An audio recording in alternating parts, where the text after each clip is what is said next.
మిస్సైళ్లతో విరుచుకుపడుతోంది. America army స్థావరాలు, ఆఫీసులపై క్షిపణుల వర్షం కురిపిస్తోంది. ఈ క్రమంలో కువైట్లో అమెరికా రాయబారి కార్యాలయం మూసివేశారు. తదుపరి ఆదేశాలు ఇచ్చేంత వరకు మూసే ఉంటుందని ప్రకటించారు. దౌత్య కార్యాలయం దగ్గరకు ఎవరిని రానివ్వొద్దని ఆదేశాలు ఇచ్చారు. ముందు జాగ్రత్తగా రాయబార కార్యాలయాన్ని మూసివేసింది అమెరికా.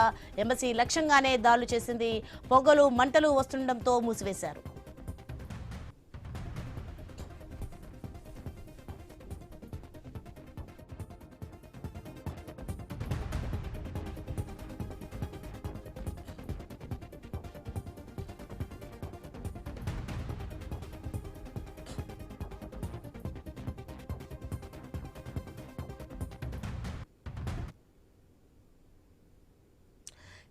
కువైట్లో ఇరాన్ మిస్సైళ్లతో విరుచుకుపడుతోంది. అమెరికా ఆర్మీ స్థావరాలు, ఆఫీసులపై క్షిపణుల వర్షం కురిపిస్తోంది.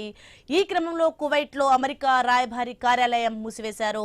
తదుపరి ఆదేశాలు ఇచ్చేంత వరకు మూసే ఉంటుందని ప్రకటించారు. దౌత్య కార్యాలయం దగ్గరకు ఎవరిని రానివ్వొద్దని ఆదేశాలు ఇచ్చారు. ముందు జాగ్రత్తగా రాయబార కార్యాలయాన్ని మూసివేసింది అమెరికా. ఎంబసీ లక్ష్యంగానే దాడులు చేసింది. పొగలు, మంటలు వస్తుండటంతో మూసివేశారు.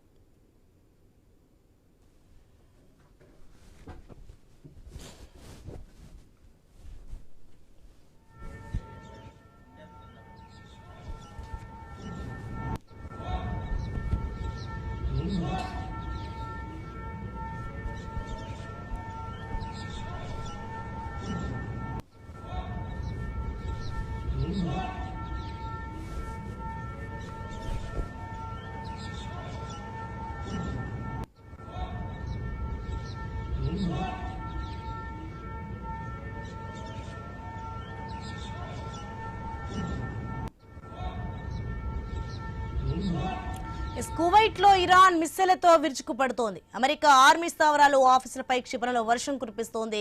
ఈ క్రమంలో కువైట్లో అమెరికా రాయబారి కార్యాలయం మూసివేశారు. తదుపరి ఆదేశాలు ఇచ్చేంత వరకు మూసే ఉంటుందని ప్రకటించారు.